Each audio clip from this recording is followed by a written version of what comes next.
La firma de este plan de empleo 18 y 19, el anterior ha dado su fruto y han sido resultados positivos, pues alrededor de 20.000 personas menos en desempleo, con un aumento de la ocupación, razonable, pero ni mucho menos el que todos queremos ni al que todos aspiramos,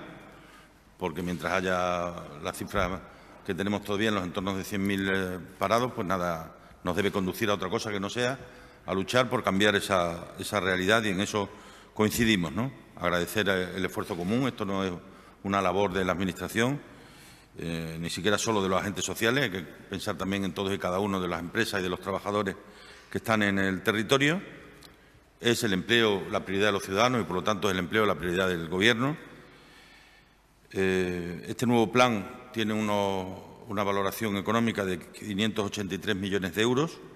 con 8 ejes y 34 medidas. Es un plan consensuado, inclusivo, muy conectado y, sobre todo, creo que bastante realista. Se trata de afianzar el Servicio Extremeño Público de Empleo, fortalecer la sinergia entre la formación reglada y la formación para el empleo, velar por un mercado de trabajo inclusivo en el que se vea representada la diversidad de la sociedad extremeña, fortalecer la conexión de las políticas de empleo con la actividad económica y con la competitividad empresarial, impulsar el empleo de calidad, promover proyectos que permitan el mantenimiento y el retorno de la población extremeña, diseñar sistemas de aprendizaje y adquisición de competencias y promover la economía social y la responsabilidad social empresarial, ¿no?